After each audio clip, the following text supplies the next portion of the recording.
حاملہ عورت سے ہم بستری کتنی مدت تک کر سکتے ہیں؟ حمل ٹھہر جانے کی صورت میں کتنے ماہ تک ہم بستری کر سکتے ہیں؟ کیا 6 ماہ کے بعد حاملہ بیوی سے ہم بستری کرنا جائز ہے؟ اور حاملہ بیوی سے ہم بستری کرنے سے بچے کو اور بیوی کو کیا نقصانات ہوتے ہیں؟ آئیے جانتے ہیں ویڈیو کو مکمل دیکھ کر۔ بسم اللہ الرحمن الرحیم۔ السلام علیکم ورحمۃ اللہ۔ محترم ناظرین، دارالافتاء صفحہ نمبر 49 جلد نمبر 3 میں مذکور ہے کہ حاملہ عورت کے ساتھ ہم بستری کتنی مدت تک کرنی چاہیے، یعنی کہ حمل ٹھہر جانے کی صورت میں کتنے ماہ تک مرد اپنی بیوی کے ساتھ ہم بستری کر سکتا ہے، اور حاملہ عورت کے ساتھ ہم بستری کرنے کے نقصانات بچے کو کیا ہوں گے اور عورت کو کیا ہوتے ہیں، اور حاملہ عورت کے ساتھ ہم بستری کرنے کے فائدے کیا ہیں۔ حدیث مبارکہ اور قرآن پاک کی روشنی میں آج کی اس معلوماتی ویڈیو کا بنانے کا مقصد یہ ہے کہ ہم تمام مسلمانوں کو یہ پتہ اور معلوم ہونا چاہیے کہ شریعت محمدیہ صلی اللہ علیہ وآلہ وسلم میں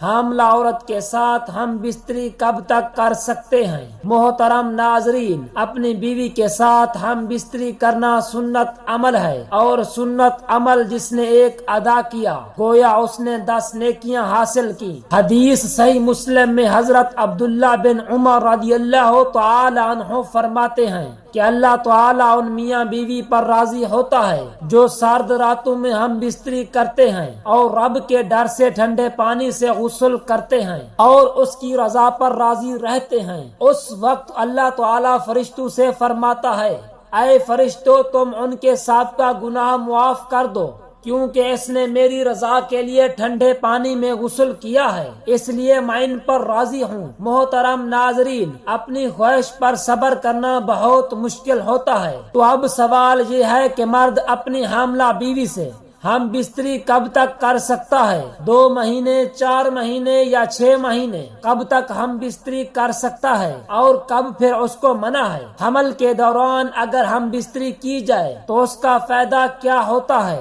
اور نقصانات کیا ہوتے ہیں؟ حاملہ عورت سے ہم بستری کتنے مہینوں تک اس کا خاوند کر سکتا ہے؟ تو جواب بڑی توجہ کے ساتھ سنیے گا۔ پہلے تو یہ بات سمجھنا ہوگی کن کن صورتوں میں اسلام کے اندر ہم بستری کرنا منع ہے۔ پہلی چیز ہے حیض کے دوران۔ حیض کی کم سے کم مدت 3 دن، زیادہ سے زیادہ مدت 10 دن۔ ان 3 سے 10 دنوں کے دوران آپ ہم بستری نہیں کر سکتے اپنی حلال بیوی کے ساتھ۔ قرآن پاک نے عورت کے حیض کے ایام میں منع کر دیا ہے۔ ترجمہ اور مفہوم کچھ یوں ہے کہ وہ سوال کرتے ہیں نبی پاک صلی اللہ علیہ وآلہ وسلم سے کہ حیض کے بارے میں تو اللہ کے قرآن پاک نے جب آپ کو کہہ دیا ہے کہ عورتوں سے جدا رہو حیض کے دنوں میں، تو حیض کے دن کتنے ہیں؟ کم سے کم 3 دن اور زیادہ سے زیادہ 10 دن۔ تو حیض کے دنوں میں بچ کر رہنا چاہیے۔ محترم ناظرین، دوسری جگہ شریعت محمدیہ صلی اللہ علیہ وآلہ وسلم نے جو قید اور منع فرمایا ہے اپنی حلال بیوی سے ہم بستری کرنے کو، وہ ہے نفاس کے دنوں میں۔ نفاس کیا ہوتا ہے؟ جب بچے کی پیدائش ہوتی ہے، اس کے بعد عورت کی شرمگاہ سے خون آتا رہتا ہے، نجاست آتی رہتی ہے جب تک نجاست بند نہ ہو جائے۔ جب بچہ پیدا ہو جائے اس کی مدت نجاست رہنے کی کیا ہے؟ زیادہ سے زیادہ اس کے 40 دن ہوتے ہیں، اور کم سے کم اس کی کوئی مدت نہیں ہے۔ وہ 8 دن کے بعد بھی بند ہو سکتا ہے، 10 دن کسی وقت بھی بند ہو سکتا ہے۔ تو ان دنوں میں بھی بیوی سے ہم بستری کرنا منع ہے۔ اب ہے مقام کے اعتبار سے، مقام کے پیچھے کی شرمگاہ اور پخانہ کے اندر دخول کرنا، یہاں سے ہم بستری کرنا اللہ کے قرآن پاک نے منع کر دیا ہے۔ شریعت مطہرہ کے دیگر علماء کرام اور ہمارے پیارے نبی حضرت محمد مصطفیٰ صلی اللہ علیہ وآلہ وسلم سے یہ بات ثابت شدہ ہے۔ عورت کی پچھلی شرمگاہ سے دخول کرنا حرام ہے، بچنا ہوگا۔ بہت بڑی اللہ کی ناراضگی والا عمل ہے۔ لہٰذا اس سے بچنا ہوگا۔ اللہ تعالیٰ قرآن پاک میں ارشاد فرماتا ہے، ترجمہ کہ تمہاری بیویاں تمہاری کھیتی ہیں، تم جہاں سے چاہو آؤ، لیکن کہاں آؤ؟ حرف کے اندر یعنی کھیتی کے اندر۔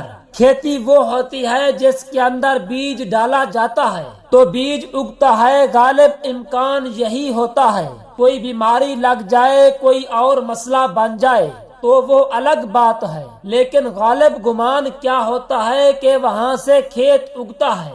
جس کھیتی کے اندر بیج ڈالا جاتا ہے تو بیج کی جگہ حرف جس کو کہا گیا ہے وہ آگے کی شرمگاہ بیوی کی ہے، پیچھے کی نہیں، وہ پخانہ ہے۔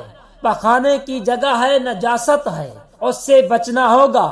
تو اب آتے ہیں آج کا جو سوال ہے، کب تک حاملہ بیوی کے ساتھ ہم بستری کب تک کر سکتے ہیں؟ تو جواب بڑا واضح ہے کہ شریعت مطہرہ، اسلام کے تمام ماخذ قرآن، حدیث اور اجماع، یہ سارے آپ کو اجازت دیتے ہیں کہ آپ جب چاہیں یعنی اگلے دن بچے کی پیدائش ہونے والی ہے، اس سے پہلے آپ اگر ہم بستری کرنا چاہتے ہیں تو کر سکتے ہیں، آداب اور اپنی بیوی کی صحت کو دیکھتے ہوئے، لیڈی ڈاکٹر سے مشورہ کرنے کے بعد آپ کے ہم بستری کرنے سے بچے کو کوئی تکلیف نہ ہو اور بیوی کو کوئی تکلیف نہ ہو، کسی قسم کا نقصان پیدا ہو سکتا ہے، کوئی پریشانی اس سے ہو سکتی ہے، تو پھر آپ کو صبر کرنا ہوگا۔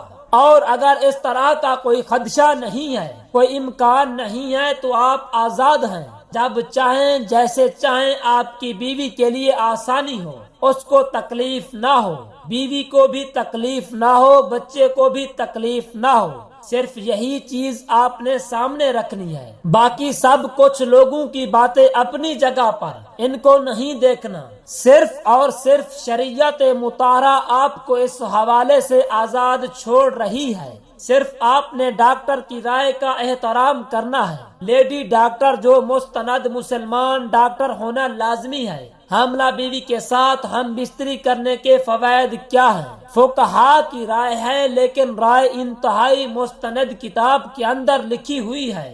رد المخاریہ فتاوی کی بہت بڑی کتاب، دارالافتاء کا حصہ یہ کتاب ہے، بڑی معتبر کتاب ہے، جس کے صفحہ نمبر 49 جلد نمبر 3 پر یہ بات موجود ہے کہ اگر حاملہ بیوی سے ہم بستری کی جائے تو بچے کی قوت سماعت کے اندر اضافہ ہوتا ہے، حافظہ مضبوط ہوتا ہے، اس کے بال بڑھتے ہیں، اور تیسری چیز یہ ہے کہ اس کی بینائی تیز ہوتی ہے۔ یہ فائدے ہیں اس عمل کے، اگر اس کو اس سوچ کے ساتھ، اس یقین کے ساتھ کیا جائے تو انشاءاللہ تعالی یہ فائدہ حاصل ہوگا۔ اللہ رب العزت ہم سب کو اپنی بیویوں کے ساتھ حسن سلوک سے رہنے کی توفیق عطا فرمائے۔ میرا سنانا اور آپ کا سننا اپنی بارگاہ الہی میں منظور و مقبول فرمائے، آمین ثم آمین۔ جزاک اللہ۔